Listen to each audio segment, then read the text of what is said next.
اب 15ویں صدی میں ہم ہیں۔ اب ایک بات میں کہہ رہا ہوں اور وہ میری ذاتی رائے ہے، گمان اندازہ اس میں مجھ سے اختلاف کرنے کا ہر ایک کو حق ہے۔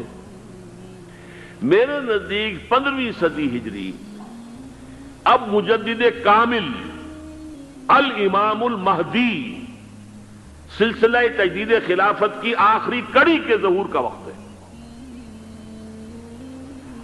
اس میں مجھے ایک تو قرآن مجید سے اشارہ ملا ہے، اشارہ ہے، میں اسے تفسیر نہیں کہتا۔ میرے نزدیک قرآن مجید میں چند آیتیں سورہ مدثر کی اور چند آیتیں سورہ انشقاق کی بڑی عجیب ہے۔ سورہ مدثر کی آیات میں حضور کی آمد کا نقشہ کھینچا گیا ہے، کلا والقمر واللیل اذ ادبر والصبح اذا اسفر انہا لإحدی الکبر نذیرا للبشر لمن شاء منکم ان یتقدم او یتأخر۔ نہیں، قسم ہے چاند کی، کلا والقمر واللیل اذ ادبر، اور رات کی جبکہ وہ پیٹھ موڑ لے جانے لگے اور صبح کی جبکہ وہ روشن ہو جائے۔ حضور سے پہلے 600 برس ایسے گزرے ہیں دنیا میں کہ نبوت کا سورج نہیں تھا، بس چاند جیسے مستعار روشنی چاند کی ہوتی ہے، تو سابقہ انبیاء کی مستعار روشنی تو کوئی دنیا میں تھی، دھندلی دھندلی جیسی چاند کی ہوتی ہے، لیکن وہ سورج نہیں تھا۔ لیکن اب وہ رات ختم ہو رہی ہے، واللیل اذ ادبر، جا رہی ہے محمد صلی اللہ علیہ وسلم کا سورج، یہ شمس نبوت و رسالت طلوع ہو گیا۔ والصبح اذا اسفر انہا لإحدی الکبر، بہت بڑی باتوں میں سے ایک بات ہے جو ہوئی ہے، وہ معمولی واقعہ نہیں ہے، احدی الکبر، یہ تاریخ انسانی کے عظیم ترین واقعات میں سے ہے، بے شک محمدی نذیرا للبشر، پوری نوع انسانی کے لیے نذیر بن کر آئے۔ یہ تو ہے حضور کا معاملہ، لیکن اب جو معاملہ ہونا ہے دوبارہ، اس لیے کہ خلافت علی منہاج النبوت دوبارہ اب قائم ہوگی انشاءاللہ۔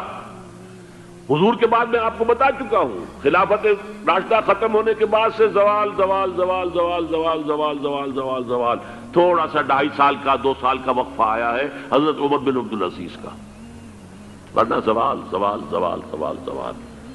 اگرچہ اس زوال کو 1000 سال لگے ہیں، یہ عمارت جو محمد نے بنائی تھی ایک دن میں نہیں گر گئی صلی اللہ علیہ وسلم، کھنڈر بتا رہے ہیں عمارت عظیم تھی، 1000 سال کے بعد پھر یورپ کے سیلاب نے آ کر اس کو گرایا ہے اور ختم کیا ہے، ورنہ 1000 سال تک سطوت و شوکت کے ساتھ امت مسلمہ تو موجود رہی ہے، چاہے اسلام جو ہے وہ حکومت کی سطح پر موجود نہیں تھا۔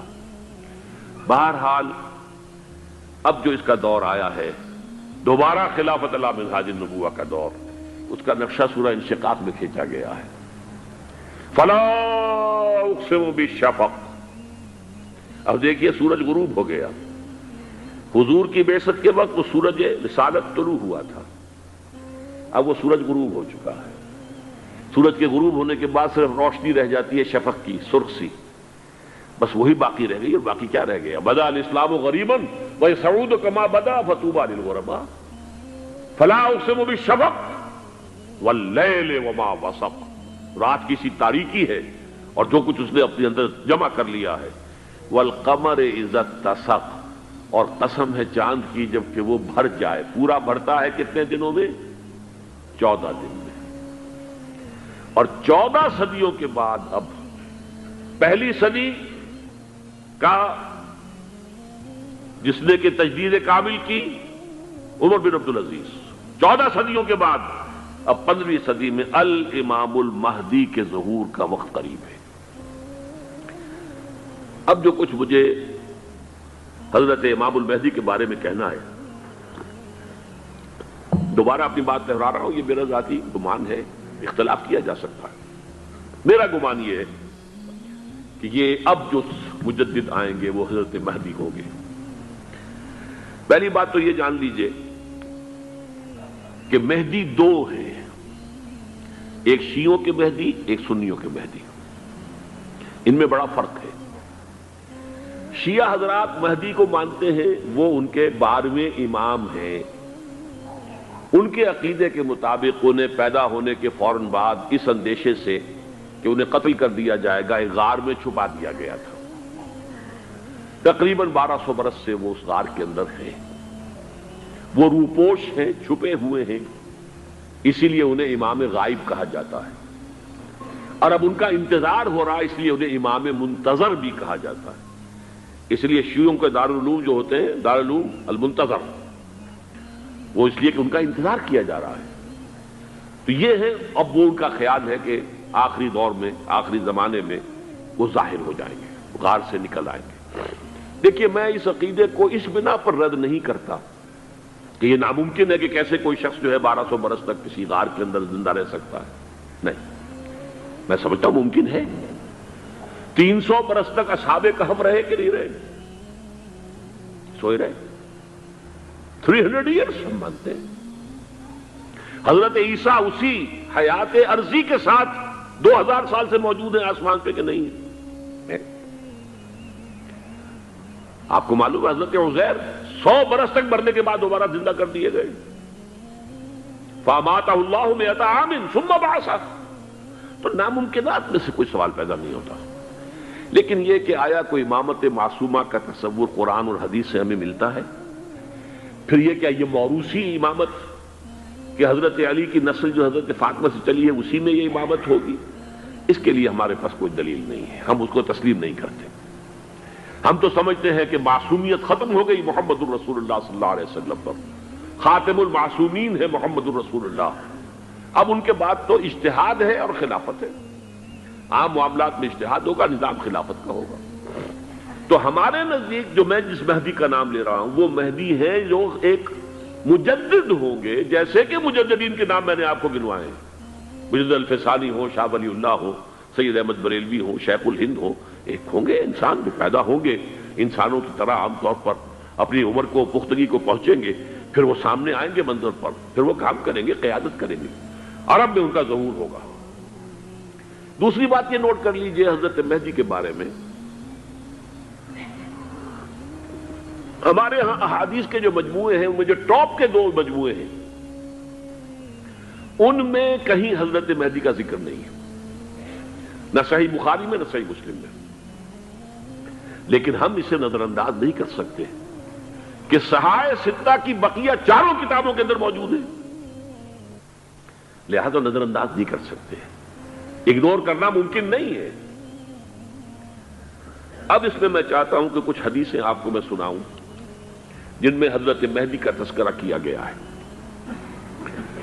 پہلی ہے وعن عبداللہ ابن مسعود قال قال رسول اللہ صلی اللہ علیہ وسلم، حضرت عبداللہ ابن مسعود سے روایت ہے، وہ فرماتے ہیں کہ حضور نے ارشاد فرمایا لا تذهب الدنيا حتى يملك العرب رجل من اہل بیتی، یہ دنیا ختم نہیں ہوگی جب تک کہ عرب پر میرے اہل بیت میں سے ایک شخص کی حکومت قائم نہ ہو۔ اور آپ کو معلوم ہے کہ آج تک عرب پر حضور کے اہل بیت کی کوئی حکومت قائم نہیں ہوئی، اور جب قائم ہوئی بھی تھی حضرت علی کو اگر شمار کیا جائے، اس لیے کہ حضور نے وہ جو مشہور واقعہ ہے کہ ایک چادر میں لے لیا تھا حضرت علی کو اور حضرت فاطمہ اور حضرات حسنین کو، اللہم ہؤلاء اہل بیتی، اے اللہ یہ بھی میرے اہل بیت ہیں۔ تو حضرت علی کی بھی حکومت منعقد نہیں ہوئی، پورے عالم اسلام پر ان کی حکومت نہیں تھی، اس لیے کہ شام اور مصر دونوں صوبے جو ہیں انہوں نے ان کی اطاعت قبول نہیں کی تھی۔ اس حوالے سے یہ معاملہ ابھی ہونا ہے۔ لا تذهب الدنيا حتى يملك العرب رجل من اہل بیتی یواطئ اسمہ اسمی، اس کا نام وہی ہوگا جو میرا نام ہے، یعنی محمد صلی اللہ علیہ وسلم، اور ان کا نام بھی، مہدی کا نام بھی محمد ہو، مہدی تو ان کا لقب ہے۔ یہ ترمذی میں بھی ہے، ابو داؤد میں بھی ہے، سنن ابی داؤد، جامع ترمذی، بلکہ ابو داؤد میں ایک اور روایت ہے، قال، حضور نے فرمایا لو لم يبقى من الدنيا الا يوم، اگر دنیا کی زندگی میں سے کچھ بھی نہ بچے سوائے ایک دن کے، لطول اللہ تعالی ذلك اليوم، تو اللہ تعالیٰ اس دن کو لمبا کر دے گا، حتی یبعث فیہ رجلا منی، یہاں تک کہ میرے خاندان میں سے ایک شخص کو اٹھائے گا، من اہل بیتی، میرے اہل بیت میں سے، یواطئ اسمہ اسمی و اسم ابی ہے اسم ابی، جس کا نام میرے نام پر ہوگا، جس کے والد کا نام میرے والد کے نام پر ہوگا، محمد ابن عبداللہ ان کا نام ہوگا، اور وہ یملأ الارض قسطا وعدلا کما ملئت ظلما وجورا، وہ سرزمین عرب کو عدل اور انصاف سے اسی طرح بھر دیں گے جیسے کہ وہ ظلم اور زیادتی سے بھر چکی ہوگی۔ دوسری روایت ہے حضرت ابو سعید خدری رضی اللہ تعالی عنہ سے، حضور نے فرمایا المہدی منی اجل الجبہۃ اقن الانف یملأ الارض قسطا وعدلا کما ملئت ظلما وجورا یملک 7 سنین، رواہ داؤد، کہ مہدی مجھ میں سے ہوں گے بڑی روشن پیشانی والے اور بڑی کھڑی ناک والے، وہ زمین کو بھر دیں گے انصاف سے اور عدل سے، جیسے کہ وہ ظلم سے بھری ہوئی ہوگی، اور وہ 7 برس تک حکومت کریں گے۔ عرب میں خالص خلافت علی منہاج النبوہ کا نظام حضرت مہدی کے ہاتھوں قائم ہوگا اور 7 برس تک قائم رہے گا عرب کے اندر۔ اس کا اگلا مرحلہ میں بعد میں بیان کروں گا۔ تیسری روایت، اور اس کو میں اس لیے خاص طور پہ سنا رہا ہوں کہ اس میں وہی الفاظ آئے ہیں جو میں نے ابتدا میں حدیث آپ کو سنائی تھی، اس کے الفاظ ہیں۔ عن ابی سعید قال ذکر رسول اللہ صلی اللہ علیہ وسلم بلاء یصیب هذه الامہ حتی لا یجد الرجل ملجا یلجا الیہ من الظلم۔ حضور نے ذکر فرمایا کہ ایک دور ایسا آئے گا انتہائی ابتلاء اور آزمائش اور مصائب کا کہ کسی شخص کو کوئی سر چھپانے کی جگہ نہیں ملے گی اس ظلم سے اپنے آپ کو بچانے کے لیے۔ فَيَبْعَثُ اللَّهُ رَجُلًا مِنْ عِتْرَتِي وَأَهْلِ بَيْتِي، تو پھر اللہ میرے خاندان میں سے، میرے اہل بیت میں سے اٹھائے گا ایک شخص کو، فَيَمْلَأُ بِهِ الْأَرْضَ قِسْطًا وَعَدْلًا، اور اس کے ذریعے سے اللہ تعالیٰ زمین کو عدل و قسط سے بھر دے گا۔ يَرْضَى عَنْهُ سَاكِنُ السَّمَاءِ، یہ وہی الفاظ آ گئے اب، اس سے پھر راضی ہو جائیں گے آسمانوں میں رہنے والے بھی، وَسَاكِنُ الْأَرْضِ، اور زمین میں رہنے والے بھی۔ لا تدع السماء من قطرها شيئا الا ثبته، آسمان اپنا ایک قطرہ بھی نہیں روکے گا مگر یہ کہ اس کو زمین کے اوپر نثار کر دے گا، بارش کی شکل میں گرا دے گا۔ ولا تدع الارض من نباتها شيئا الا اخرجته، اور زمین اپنی پیداوار میں سے کوئی شے نہیں چھپائے گی، نہیں روکے گی مگر اس کو ظاہر کر دے گی۔ چوتھی حدیث جو ہے وہ حضرت ام سلمہ سے رضی اللہ تعالی عنہ قال سمعت رسول اللہ صلی اللہ علیہ وسلم یقول المہدی من عترتی من اولاد فاطمہ، رواہ ابو داؤد، یہ بھی سنن ابو داؤد کی روایت ہے۔ حضور نے فرمایا مہدی میرے خاندان سے، میرے اہل بیت سے ہوں گے، یعنی اولاد فاطمہ میں سے، اور تفسیر اس کی آتی ہے کہ حضرت حسن کی اولاد میں سے ہوں گے۔ پانچویں حدیث میں آپ کو سنا رہا ہوں، اور اس میں ایک عجیب مشابہت آپ کے سامنے آئے گی حضرت عمر بن عبدالعزیز کے ساتھ، یہ اول اور آخری کڑی کے درمیان مشابہت۔ عن علی رضی اللہ تعالی عنہ، یہ حدیث جو ہے مسند احمد ابن حنبل میں بھی ہے اور سنن ابن ماجہ میں بھی ہے۔ قال قال رسول اللہ صلی اللہ علیہ وسلم المہدی منا اہل البیت یصلحہ اللہ فی لیلۃ، مہدی ہم میں سے ہوں گے، ہمارے اہل بیت میں سے، اور اللہ ایک ہی رات میں ان کی اصلاح کر دے گا۔ یعنی وہ پہلے سے کوئی زیادہ روحانی یا دینی کوئی اس سے طرح کی شخصیت نہیں ہوں گے، لیکن ایک ہی رات میں اللہ تعالیٰ ان کی سیرت و کردار کے اندر انقلاب عظیم برپا کر دے گا۔ جیسے کہ میں نے عرض کیا تھا آپ سے کہ عمر بن عبدالعزیز کی زندگی میں انقلاب عظیم آیا ہے، خلافت کا بوجھ پڑتے ہی کہاں وہ خوش باش اور خوش لباس اور خوش خوراک، وہ شہزادہ ٹھاٹ باٹ والا، جاگیر والا، گورنر کا بیٹا اور خود گورنر، اور کہاں یہ کہ اس کی وہ درویشی جو میرے نزدیک واللہ عالم، ڈرتے ڈرتے کہہ رہا ہوں، میرے نزدیک وہ حضرت ابو بکر، حضرت عمر اور حضرت علی کی درویشی کو بھی مات دے گئی۔ لیکن کنٹراسٹ بہت شدید ہے، وہاں جو بھی کچھ تھا وہ تدریجاً آیا تھا، ہوتے ہوتے ہوتے ایک انتہا، اور یہاں سڈن آیا۔ چھٹی حدیث، عن انس سمعت رسول اللہ صلی اللہ علیہ وسلم یقول نحن ولد عبد المطلب سعادت اہل الجنہ، ہم عبد المطلب کی جو اولاد ہیں اور نسل ہیں، ہم جنت کے سردار ہیں۔ اور پھر آپ نے نام گنوائے ہیں، انا وحمزۃ وعلی وجعفر والحسن والحسین والمہدی، میں خود اور حضرت حمزہ بنو عبد المطلب میں سے، عبد المطلب کے بیٹے، اور علی اور جعفر حضرت علی کے بھائی جعفر طیار، اور حسن اور حسین حضرت فاطمہ کے لخت جگر حضرت علی کے بیٹے، والمہدی، اور آخر میں جا کر پھر مہدی۔ اب میں آپ کو ایک حدیث سنانے چلا ہوں جس میں ایک عجیب نقشہ سامنے آتا ہے کہ یہ مہدی جب ظاہر ہوں گے تو کس طور سے ظاہر ہوں گے، ان کے ظہور کی کیفیت کیا ہوگی، کیف یظہر۔ یہ روایت ہے حضرت ام سلمہ سے رضی اللہ تعالی عنہا، حضور کی زوجہ محترمہ ہیں، فرماتی ہیں ام سلمہ عن النبی صلی اللہ علیہ وسلم قال یکون اختلاف عند موت خلیفۃ، موت خلیفۃ، حضور نے فرمایا ایک خلیفہ کی موت پر اختلاف واقع ہو جائے گا، خانہ جنگی ہو جائے گی۔ فَيَخْرُجُ رَجُلٌ مِّنْ أَهْلِ الْمَدِينَةِ هَارِبًا إِلَىٰ مَكَّةَ، پھر مدینے کے لوگوں میں سے ایک شخص نکلے گا، بھاگے گا اور جا کر پناہ لے گا اور چھپ جائے گا مکے میں۔ فَيَأْتِيهِ نَاسٌ مِّنْ أَهْلِ مَكَّةَ، پھر اس کے پاس آئیں گے اہل مکہ، مکہ کے لوگ، فَيُخْرِجُونَهُ، اور اسے نکالیں گے، جہاں وہ چھپے ہوئے ہوں گے وہاں سے نکالیں گے۔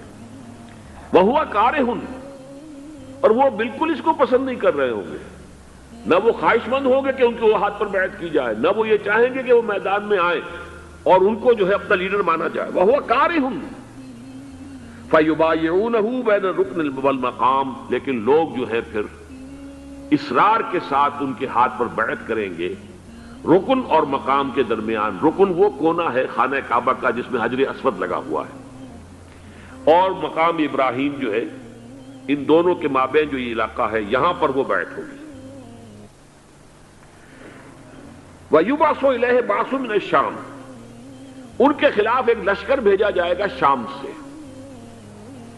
نہیں کہا جا سکتا کہ باسی حکومت اس وقت کی جو ہے اس کی طرف سے کوئی مسئلہ اس طرح کا اٹھ کھڑا ہو، اس لیے کہ ابھی تو بہرحال باسی حکومت وہاں ہے۔ فَيُخْسَفُ بِهِمْ بِالْبَيْضَاءِ بَيْنَ مَكَّةَ وَالْمَدِينَةِ، لیکن اللہ تعالیٰ اس لشکر کو مکے اور مدینے کے درمیان وادی بیضاء میں دھسا دے گا، زمین کے اندر پورے کے پورے لشکر کو۔ فَإِذَا رَأَى النَّاسُ ذَلِكَ، جب لوگ یہ دیکھیں گے اتنی بڑی نشانی ظاہر ہو گئی، أَتَاهُ أَبْدَالُ الشَّامِ وَعَصَائِبٌ من العراق فَيُبَايِعُونَهُ، اب شام سے سارے کے سارے جو اولیاء اللہ ہیں وہ بھی آئیں گے، اور عراق سے جوق در جوق لوگ آئیں گے اور ان سے بیعت کریں گے۔ وَيَعْمَلُ فِي النَّاسِ بِسُنَّةِ نَبِيِّهِمْ، پھر وہ عمل کریں گے لوگوں کے مابین، حکومت کریں گے اپنے نبی کی سنت کے مطابق۔ وَيُلْقِي الْإِسْلَامُ بِجَرَانِهِ، اور اسلام اپنی گردن زمین پر ٹکا دے گا۔ وَالْأَرْض فِي الْأَرْض، زمین میں۔ فَيَلْبَسُ 7 سنین، پھر وہ 70 برس تک حکمران رہیں گے، 7 برس تک حکمران رہیں گے۔ ثم یتوفا، پھر ان کا انتقال ہوگا۔ ویصلی علیہ المسلمون، اور مسلمان ان پر نماز پڑھیں گے۔ یہ جو میں نے آپ کے سامنے نقشہ کھینچا ہے، اس سے اب میں ایک نتیجہ نکالتا ہوں، اسے بھی میرا گمان کہیے، اختلاف بھی کر سکتے ہیں آپ، اگر اس کو وزنی سمجھے تو قبول بھی کر سکتے ہیں۔ وہ یہ ہے کہ میرے نزدیک شاہ فہد کے انتقال پر لا محالہ یہ صورتحال پیدا ہو جائے۔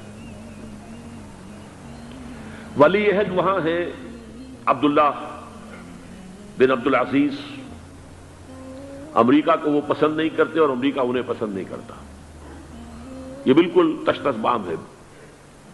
امریکہ نے لازماً جس طریقے سے اپنے پنجے گاڑے ہیں سعودی عرب کے اندر، اپنا فوجی اڈا بنایا ہے، تو آسانی کے ساتھ وہاں سے اپنے پنجے ہٹانے کے لیے تیار نہیں۔ ایک حدیث میں آتا ہے قرن الشیطان، نجد سے شیطان کا سینگ برآمد ہوگا، وہ شیطان کا سینگ ہے، جو میزائل وہاں پر لگے ہوئے ہوں گے اس وقت، در حقیقت وہ سارے کے سارے جو ہیں وہ شیطان کے سینگ ہیں۔ بہرحال کوشش وہ کرے گا کہ جیسے کہ اس نے جارڈن میں کیا، کتنے عرصے سے وہاں شاہ حسین کا چھوٹا بھائی حسن جو ہے وہ ولی عہد تھا، عین وقت کے اوپر آ کر، اور پتہ نہیں کیسی کیسی دوائیاں دے کر اسے لے کر آئے ہیں شاہ حسین کو، مرتے ہوئے کو تھوڑی دیر زندہ رکھنے کے لیے، اور وہ تبدیلی کروا کر جو ہے واپس لے گئے ہیں۔ تو یہ معاملہ ہوا ہے، تبدیلی کروا دی، وہاں تو ہو گئی آرام سے، کوئی بات نہیں۔ بحرین میں بھی غالباً ایسا ہی معاملہ ہوا ہے، واللہ عالم، مجھے یاد پڑتا ہے کہ وہ چاہتے ہیں کہ ہمارا پسند کا آدمی آئے۔ اگر سعودی عرب میں یہ کام کیا گیا تو اس کا لازمی نتیجہ خانہ جنگی ہوگا، اس لیے کہ وہاں کی روایت کی بڑی سخت ہے، بڑی پختہ ہے۔ پھر یہ کہ وہاں جو ہے امیر عبداللہ جو ہے، جو وہاں پر اگرچہ سپہ سالار وہ نہیں ہے، کمانڈر ان چیف وہ نہیں ہے، کمانڈر ان چیف تو کوئی اور ہے، لیکن الحرس الوطنی جو ہے، نیشنل گارڈز، بہت بڑی فورس ہے وہ۔ اصل بیڈوین فورس جو ہے صحرا کے لوگوں کی، عرب فورس، وہ در حقیقت الحرس الوطنی ہے، نیشنل گارڈ ہے، اور اس کا کمانڈر ان چیف یہ ہے امیر عبداللہ۔ تو لازماً یہ شکل جو ہے پوری ہو کر رہے گی۔ جیسے ہی یہ معاملہ ہوا شاہ فہد کے انتقال کا، تو یہ اختلاف ہوگا، خانہ جنگی ہوگی، پھر کوئی اللہ کا بندہ جو ہوگا۔ میرے نزدیک، میں آج سے کوئی 6-7 سال پہلے سالانہ اجتماع تھا تنظیم اسلامی کا راولپنڈی میں، میں نے اس وقت وہاں کہا تھا، اس سے ذرا اخبارات میں بھی کچھ وہ کنٹروورسی آئی تھی کہ میرے نزدیک امام مہدی پیدا ہو چکے ہیں، ان کے ظہور کا وقت قریب ہے۔ اور اس کی تھوڑی سی بات میں مجھے معلوم ہوا کہ جین ڈکسن غالباً نام ہے امریکن اس کا، جس نے یہ پیشن کوئی خبر دی تھی کہ 1962 میں عالم عرب میں ایک بچہ پیدا ہوا ہے کہ جو وہاں کا نقشہ بدل کر رکھ دے گا۔ یہ جین ڈکسن کی غالباً پیشن گوئی ہے۔ بہرحال مجھے اس کی پیشن گوئی سے کوئی دلچسپی نہیں ہے، میں تو جو احوال دیکھ رہا ہوں، یعنی اسرائیل کا قائم ہو جانا، اور اس کے بعد اب یروشلم کا مسلمانوں کے ہاتھوں سے نکل جانا، اور اب گویا کہ وہ الملحمۃ العظمیٰ جو ہے تلی کھڑی ہے، کسی بھی وقت جو ہے یہ جو ہے وہ لاوا پھٹ سکتا ہے، آتش فشاں پھٹ سکتا ہے۔ تو یہ تمام حالات ایسے ہیں کہ جن کی وجہ سے میں سمجھتا ہوں کہ ایک تو جو قرآن مجید کے اشارات میں نے آپ کو بتائے، 14 صدیاں 14 دن میں چاند کا پورا ہونا، والقمر اذا اتسق، 14 دن میں 14ویں کا چاند۔ اسی طرح اب یہ 14 صدیوں کے بعد یہ صدی جو 15ویں صدی ہے، یہ در حقیقت ظہور امام مہدی کی صدی ہے۔ لیکن یہ کہ امام مہدی کی حکومت قائم کرنے کے لیے کون لوگ آئیں گے؟ عرب جو ہیں وہ اندر سے کھوکھلے ہو چکے ہیں، عیاشی نے، دولت نے، پیسے نے، دولت، پیسہ، عیاشی، اس کی وجہ سے کھوکھلے ہو چکے ہیں۔ یہاں میں آپ کو 2 حدیثیں سنانا چاہتا ہوں۔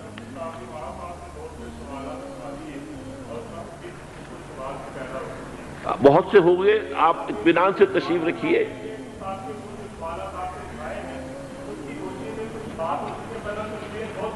بہت ہوگی، بات ہوگی، آپ اس طرح صبر سے سن لیجئے۔ میں اب تقریباً اپنی گفتگو کے اختتام تک پہنچ رہا ہوں۔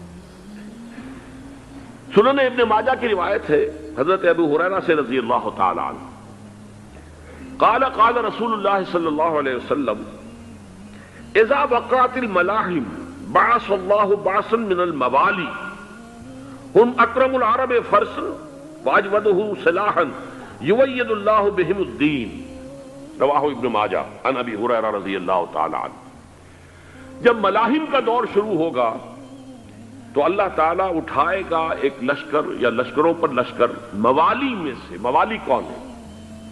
عربوں نے جب فتح کیا تھا اس پورے علاقے کو خلافت راشدہ کے دوران، اور پھر وہ لوگ جو ہے، ایک رائے تو یہ تھی کہ انہیں غلام بنایا جائے سارے آبادیوں کو، لیکن یہ کہ حضرت عمر کا اجتہاد تھا، اس کے مطابق ان کو غلام نہیں بنایا گیا، تو وہ موالی کی حیثیت رکھتے ہیں۔ عربوں میں دم نہیں ہے، موالی میں سے لشکر اٹھیں گے کہ جو در حقیقت حضرت مہدی کی حکومت کو قائم کریں گے۔ دوسری حدیث سنیے، عن عبداللہ ابن الحارث رضی اللہ تعالی عنہ، اور یہ ابن ماجہ کی روایت ہے، قال قال رسول اللہ صلی اللہ علیہ وسلم یخرج ناس من المشرق فیوطئون للمہدی یعنی سلطانی، لشکر نکلیں گے، لوگ آئیں گے مشرق سے، اور وہ حضرت مہدی کی حکومت کو جمائیں گے اور قائم کریں گے۔ اب ذرا نوٹ کیجئے کہ جزیرہ نما عرب کے مشرق میں کون سے ملک ہیں؟ 3، ایران، افغانستان، پاکستان۔ یہ 3 سالڈ مسلم ممالک، مسلم آبادی اکثریت۔ ویسے تو یہ کہ آگے ہندوستان میں 20 کروڑ مسلمان ہیں، لیکن وہ 20 کروڑ جو ہے وہ تو 80 کروڑ کے اندر تحلیل ہو جاتے ہیں غیر مسلموں میں، لیکن یہاں جو معاملہ ہے یہ خالص اکثریت کے۔ ان میں سے ایران کا معاملہ جہاں تک ہے، نمبر 1 یہ کہ وہ شیعہ عقائد کے حصار میں بند ہے، اس سے ادھر ادھر ہونا اس کے لیے ممکن نہیں۔ حدیث میں یہ بھی آتا کہ اصفہان سے 70,000 یہودی دجال کا ساتھ دیں گے۔ لیکن بہرحال خراسان ایک صوبہ ہے افغانستان کا اس وقت بھی، شمال مشرقی کونے میں، مجھے امید ہے وہاں سے خیر کی، کیونکہ خراسان کا لفظ وہاں پہ شامل ہے، اور حضور کی حدیث میں بعد میں آپ کو سناؤں گا کہ خراسان سے فوجیں چلیں گی جو یروشلم کو دوبارہ حاصل کریں گی، فتح کریں گی، جیسے پہلے یروشلم کھویا عربوں نے تھا، دوبارہ حاصل کیا تھا کرد نے، کرد خون صلاح الدین ایوبی رحمت اللہ علیہ. ایسے اب پھر عربوں نے کھویا ہے، لیکن لینے والے خراسان سے لشکر آئیں گے. یخرج من خراسان رایات و سود لا یردها شیء حتی تنصب بإیلیا. خراسان کے علاقے سے کالے علم لے کر لشکر چلیں گے جن کے روح کو کوئی موڑ نہیں سکے گا جب تک کہ وہ جا کر یروشلم میں نصب نہ ہو جائے. اس کے بعد نام آتا ہے پاکستان کا. یہ ہے میری اور آپ کی داستان، اور یہ ہے سبب جس کی وجہ سے کہ میں آپ سے یہ گفتگو کر رہا ہوں. اصل میں تو کس لیے؟ محض ایک علمی استفادہ، محض اپنی بات آراء کو ظاہر کرنے کا شوق نہیں، بلکہ یہ کہ اپنی ذمہ داری ہم پہچانے کہ ہم کس مقام پر کھڑے ہیں. دیکھیے، اس پاکستان کے بارے میں یا ہندوستان کے بارے میں علامہ اقبال نے کہا تھا اپنے ترانہ ملی میں، میر عرب کو آئی ٹھنڈی ہوا جہاں سے، میرا وطن وہی ہے، میرا وطن وہی ہے. اور مجھے بتایا گیا کہ سنن ابی داؤد میں یہ روایت موجود ہے کہ حضور نے فرمایا کہ ہندوستان کی طرف سے مجھے ٹھنڈی ہوا آتی، اگرچہ مجھے وہ حدیث ابھی نہیں ملی ہے، لیکن حزب التحریر کا ایک کارڈ مجھے ملا تھا، تو اس میں اس حدیث کا اور اس میں ابو داؤد کا روایت کا حوالہ موجود تھا. لیکن میں جو چیز آپ کو بتا چکا ہوں وہ یہ کہ الف ثانی کا پورا تجدیدی کارنامہ اس ہندوستان کی سرزمین میں ہوا. مجدد الف ثانی شیخ احمد سرندی، شاہ ولی اللہ دہلوی، سید احمد بریلوی، وہ تو ہمارے پاکستان میں آ کر جو ہے ان کا خون جذب ہوا ارض پاکستان میں. پھر شیخ الہند مولانا محمود حسن. تحریک خلافت چلی تو صرف ہندوستان میں چلی اور کہیں نہیں چلی. آزادی کی تحریک چلی پوری دنیا میں، وہ نیشنلزم کی بنیاد پر چلی، ملے نیشنلزم، عرب نیشنلزم، ترک نیشنلزم. ہمارے ہاں چلی تو اسلام کے نام پر. پاکستان کا مطلب کیا؟ لا الہ الا اللہ. پھر پاکستان قائم ہوا معجزے کے طور پر، بلکہ نازل ہوا ہے لیلۃ القدر میں. انا انزلناہ فی لیلۃ القدر. جیسے قرآن نازل ہوا لیلۃ القدر میں، یہ پاکستان بھی نازل ہوا لیلۃ القدر میں. اس کا برقرار رہنا ابھی تک معجزہ ہے. ہندو یہ سمجھتا تھا، کانگریس سمجھتی تھی کہ جھٹپٹ ختم ہو جائے گا. پھر یہ کہ اس کا قرارداد مقاصد کا پاس ہو جانا، مزید بھی اور اضافی دفعات دستور میں آ جانا، اب کمرشل انٹرسٹ کو ربا قرار دے کر حرام قرار دینا، یہ سارے لینڈ مارکس ہیں کہ جو اشارہ کر رہے ہیں کسی چیز کی طرف. معاملہ کدھر جا رہا ہے؟ پھر یہ کہ یہ جو 14ویں صدی کے مجدد تھے شیخ الہند، اس کے بعد سے کچھ ایسی شخصیتیں عظیم پیدا ہوئی ہیں ہند میں جن کو میں سمجھتا ہوں کہ 14ویں صدی کے مجدد اور 15ویں صدی کے مجدد کے درمیان، یہ 15ویں صدی کے مجدد کی راہ کو سیدھا کرنے والے، جیسے کہ حضرت یحییٰ نے کہا تھا میں تو آنے والے کا راستہ سیدھا کر رہا ہوں حضرت عیسیٰ کے لیے، ایسے ہی 15ویں صدی کے لیے امام مہدی کے لیے راستہ صاف کرنے والے سب سے پہلے علامہ اقبال، جنہوں نے اسلام کا تصور دین کی حیثیت سے دوبارہ زندہ کیا ہے، ورنہ اسلام ایک مذہب کی شکل اختیار کر چکا تھا. پھر مولانا مودودی، مولانا ابوالکلام آزاد حکومت الہیہ کے نعرے کے ساتھ میدان میں آئے. یہ اقبال نے جو تصور پیش کیا تھا اس پر عملی جدوجہد کے لیے حزب اللہ قائم ہوئی. نوٹ کر لیجئے 11 برس کا فرق ہے عمر کا علامہ اقبال کے اور ابوالکلام کے. اور 1913 میں جب حزب اللہ قائم کی ہے اس وقت علامہ اقبال کی ملی شاعری اپنے عروج کو پہنچ چکی تھی. پھر یہ کہ علامہ اقبال کے بعد تعمیل جو ہے اس کام کی وہ ابوالکلام نے کی، لیکن روایتی علماء کی شدید مخالفت کی وجہ سے وہ بددل ہو کر چھوڑ گئے، کانگریس میں شامل ہو گئے. بساط جو ہے حزب اللہ کی انہوں نے لپیٹ دی. پھر مولانا مودودی آئے، انہوں نے وہ ڈور جو ہے اس کا سرا تھاما، جماعت اسلامی قائم کی حکومت الہیہ ہی کے قیام کے لیے. اگرچہ میرے نزدیک یہ کہ وہ انتخابی اور ایک قومی سیاست کی ایک جماعت بن کر پاکستان میں جو ہے دلدل میں پھنس گئی ہے. اب ہم اس کی کوشش کر رہے ہیں، تنظیم اسلامی اور یہ تحریک خلافت جس کے تحت یہ جلسہ ہو رہا ہے. یہ ساری چیزیں وہ ہیں کہ آپ کو سوائے پاکستان کے اور کہیں نہیں ملیں گی پوری دنیا میں. معلوم ہوتا ہے کہ پاکستان کو بہت بڑا رول پلے کرنا ہے اس میں. اور اس کے ساتھ اب جمع کر لیجئے افغانستان کی عمارت افغانستان، اسلامی عمارت افغانستان قائم ہو چکی ہے. یہ پچھلے 20 سالوں میں جو کچھ وہاں ہوتا رہا ہے اس سے پہلے تصور نہیں ہو سکتا تھا. کابل جو ہے وہ تو جیسے پیرس کا تمدن تھا ویسے کابل کا تھا، وہی لباس، وہی سکرٹس. یہاں جب آئے تھے شاہ ظاہر شاہ سرکاری دورے پر تو ان کی جو ملکہ صاحبہ تھی ان کے ساتھ وہ سکرٹ میں ملبوس تھی. کابل جو ہے وہ بالکل ایک پیرس کی طرح کا شہر تھا. آج کابل جو ہے جا کر دیکھیے، علامہ اقبال کے فرزند بھی دیکھ کر آئے ہیں تو اگرچہ وہ خود میں سمجھتا ہوں کہ خاصے انہیں آپ لبرل کہیں، آزاد خیال کہیں، لیکن اس درجے متاثر ہو کر آئے تھے کہ انہوں نے یہ کہا افغانستان میں جو میں نے حالات دیکھے ہیں کہ اگر 2-4 اور مسلمان ملکوں کے اندر یہ نظام قائم ہو جائے تو پوری دنیا مسلمان ہو جائے گی۔ یہ سب کچھ کیسے ہو رہا ہے؟ یہ آنے والے دور کی جھلکیاں ہیں۔ Coming events are casting their shadows before. یہ سب بتا رہے ہیں کہ پاکستان افغانستان کو مل کر اس میں کوئی عظیم رول پلے کرنا ہے۔ اور اس کے ضمن میں اب میں علامہ اقبال کے بارے میں آخری بات کہہ رہا ہوں۔ علامہ اقبال کے بارے میں عام یہ خیال ہے، انہوں نے اپنے خطبات میں مہدی کا اور نزول مسیح کا، حالانکہ میں کل پڑھ رہا تھا مولانا سید احمد اکبر آبادی رحمۃ اللہ علیہ کا ایک مقالہ ان کا کہ علامہ اقبال نے ابن خلدون کے بارے میں یہ کہا ہے کہ مہدی کا اور نزول عیسیٰ کا دونوں کا انہوں نے انکار کیا ہے، حالانکہ ابن خلدون نے نزول عیسیٰ کا انکار نہیں کیا، صرف مہدی کا انکار کیا ہے۔ بہرحال علامہ اقبال نے خطبات میں انکار کیا ہے، لیکن یہ کہ اپنی شاعری کے اندر میں چیلنج کرتا ہوں کسی بڑے سے بڑے اقبال شناس کو، ان کا یہ شعر ذرا سنیے: خضر وقت از خلوت دشت حجاز آید بروں، کارواں زی وادی دور و دراز آید بروں۔ خضر وقت، امام وقت، رہنمائے وقت، قائد وقت، خلوت دشت حجاز، حجاز کی صحرا کی کسی خلوت گزینی سے نکل کر باہر آئیں گے۔ میں حیران ہوتا ہوں علامہ کے اس فکر پر اور اس مصرے پر۔ یہاں انہوں نے شیعہ اور سنی دونوں کے کانسیپٹ جمع کر دیے۔ شیعہ کا کانسیپٹ یہی چھپے ہوئے کسی غار میں وہاں سے برآمد ہوں گے، اور ہمارا کانسیپٹ میں ام سلمہ رضی اللہ تعالیٰ عنہ کی حدیث سنا چکا، چھپے ہوئے ہوں گے وہ وہاں پر، مدینے سے نکل کر آ کر مکے میں چھپ جائیں گے۔ اس خانہ جنگی کی حالت میں لوگ ان کی طرف دیکھ رہے ہوں گے، سوچتے ہوں گے انہیں میدان میں آنا چاہیے، کوئی پارٹ پلے کرنا چاہیے، امت کی رہنمائی کرنی چاہیے، لیکن وہ چھپیں گے، وہ کارے ہوں گے، وہ اس ذمہ داری کو قبول نہیں کرنا چاہیں گے، جا کے چھپ جائیں گے مکے میں، وہاں سے مکے والے انہیں نکالیں گے، اور وہ کارے ہوں گے، انہیں بالکل یہ پسند نہیں ہوگا کہ ذمہ داری اٹھائیں۔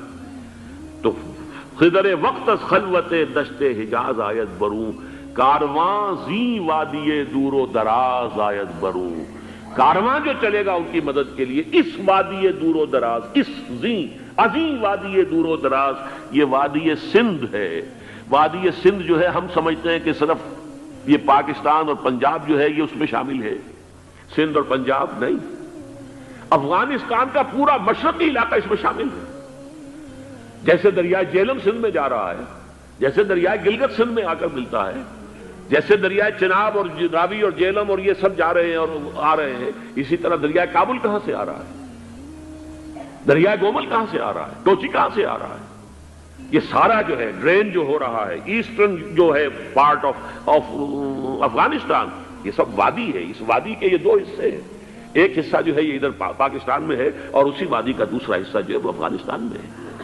کارواں زی وادی دور و دراز آیت بروں، کارواں چلے گا یہاں سے، یخرج ناس من المشرق یؤتون للمہدی، یعنی سلطان ہی مشرق سے فوجیں چلیں گی کہ جو مہدی کی حکومت قائم کریں گی، اور یخرج من خراسان رایات و سود، اور خراسان سے سیاہ پرچم چلیں گے کہ جن کا رخ کوئی موڑ نہیں سکے گا، حتیٰ تنصب بیلیا، یہاں تک کہ وہ جا کر یروشلم کے اندر نصب ہو جائیں گے۔